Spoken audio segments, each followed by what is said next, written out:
Hi guys, thank you for joining me with Art Sphere today. We are going to be doing another one of our around the world projects, and for this one we are going to be looking at a common traditional piece of art that was done in Australia by the Aborigines. And they used a different kind of painting where they would do dots. We are going to be using some symbols that they used, as well as the different colors and the meanings they had for it, and learning about that along the way. So I hope you guys can follow along. What you're gonna need for this is a couple Q-tips. I have 3, but you may need more, you may need fewer. You need a black piece of paper, a pencil, and I have my acrylic paint in this bucket right here that we're gonna be using. So you definitely need white, black, some brown and yellows, but you can use whatever colors you want as well. So just have that acrylic paint next to you. And then I also have this handout that will be available for you guys on our website with Aboriginal symbols, and we are going to be looking at that to complete our picture at the end. So I hope you guys are able to follow along. We're gonna go ahead and start.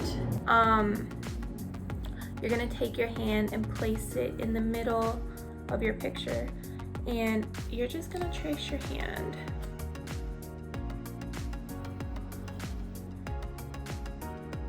So you may need someone to help you out with this. You may be okay doing this on your own. Completely up to you. So now I have my hand. A little bit dark, maybe see that. And then we are going to go ahead and just draw the outline of the rest of what we're gonna do.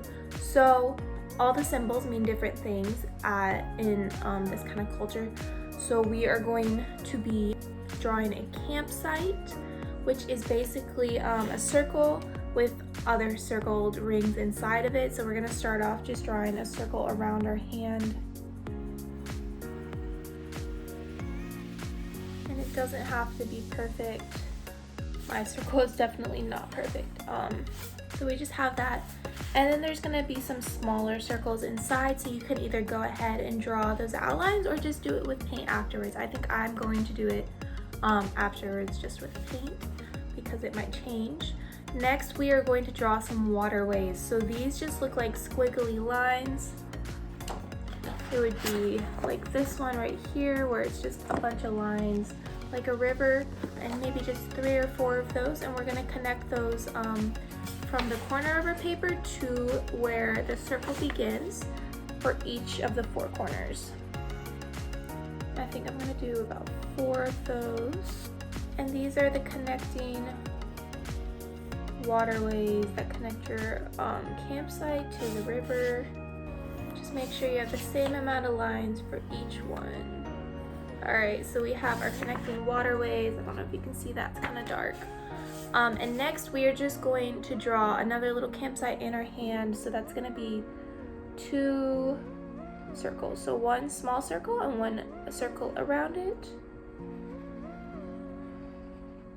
Okay, and next I'm gonna take a look at this at my handout, so I hope you guys are able to pull it up. And I'm gonna see what kind of symbols I want around my circle that I can put in between the waterways, right here, outside the circle, in between the waterways. So we have some symbols for woman, for man, a resting place, another campsite. We have the moon, the stars, some human tracks. So you guys just take a look at that and think about what you want to add to this when we're done. So now is when we get to start our painting. So get your supplies ready. We're gonna start with white. I'm gonna put a good amount of white on here. I might have to add some more later.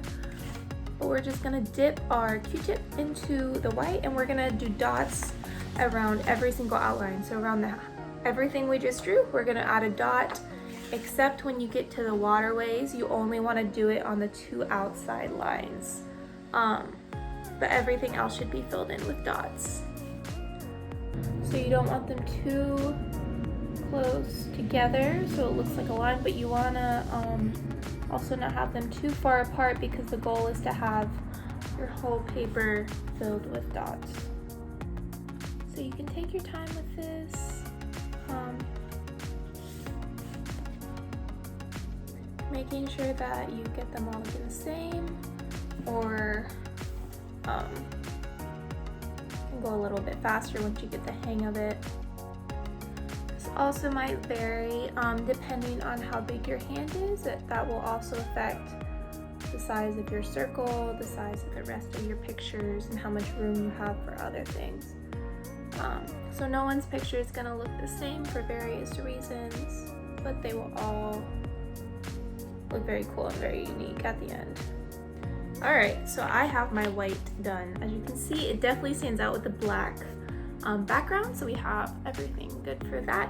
And we are going to actually leave the hand part. We're going to leave that black so it stands out, but we will be adding other colors to the rest of it. So we're going to move on to the circle. So decide the colors you want to use for that. I'm going to go with orange and brown. And you can definitely mix different shades, different tints that you want. If you don't have orange, you can use yellow. I might do yellow and brown actually and see. So we are going to just alternate with this. So you're going to start with another circle of colors. You can either start with yellow, brown, orange, whatever. Just make sure that the next circle you do inside of that is a different color, and you're just going to alternate. And it's going to be the same for the waterway, so I will show you guys that when we get to that. So I'm going to start with brown, and I'm just going to go around the inside of my white that I just did. We're just going to go around. And you can either change Q-tips, or I'm just using the other side of this Q-tip. And then, okay, we have it going around the outside of the white. We're also going to do the line inside the waterways, so I'm going to do the next line. And because I did 5, there's one middle line left, which is going to be my yellow. Alright, so now that I've finished the browns on each one, we can go ahead and move on to the yellow, and we'll come back to the brown. So the yellow is going to go around in a circle too. Just make sure you avoid the white spaces of your hand. And then go ahead and do the middle line of your waterway with yellow. Alright, so now we have 2 lines. We have white, brown, yellow, and then we have our waterways. My waterways are complete, and so I'm just going to go ahead and continue alternating yellow and brown inside my circle. So you guys can just continue to do that as well, and once you get the hang of it, you can go through it pretty fast. You can probably see mine does not look perfect whatsoever, but I am having a really fun time just making all these dots. So again, you can't even tell that the circle isn't super symmetrical or accurate because we're just filling everything with lots of bright dots. If you want to do this project a little messier, you could also try it with finger painting and finger paint your dots, but that is up to you. I find it easier to do it with the Q-tip. Alright, so I have finished my dots. We have some circles, we have my white hand, so we have our campsite with the circles around it, we have the waterways coming into the campsite, and we have my hand, which represents, for me, I think that represents that being my campsite. So next we're just gonna draw 2. I only have 2 spaces here. So in those spaces, you can either fill those with a different color full of dots, or you can draw your Aboriginal symbols that we have here. So I think I'm gonna do 2, one right here and one right here, and I'm gonna draw them out first. So I'm going to do, I'm gonna do woman because I am a woman. And then, let's see, I'm gonna do that at the bottom. And then I'm going to do maybe the moon because I think it could be nighttime on this campsite. And these Aboriginal paintings were always used to tell stories, so it was never just for fun. It was always, I always had a meaning behind it. So as you're doing this, think about what you want your painting to be. And I'm actually going to take the white and brown and make a tint, which is when you add white to a color, and that is going to create a lighter brown. So we're gonna go ahead and do it's at, but you guys can do whatever color you want. You can make some oranges, some darker browns or yellows, just whatever you guys want. And you're gonna fill those in. So here's my sign for a woman right here at the bottom. It's a little bit lighter so you can see that it's different than everything else. Then I'm gonna do my moon in the same color at the top, but you guys can do your two symbols or however many your symbols you're doing in different colors. Completely up to you guys. All right, so I have my moon symbol up here and my woman symbol down here. And now I can tell a story with my painting. So here I have my campsite, and you guys can think of a story as you are painting this, but so I have my campsite. It's nighttime because we have the moon, and I'm just gonna head out to one of these rivers that are connecting. I built my campsite next to the rivers to make sure that I had enough access to what I needed.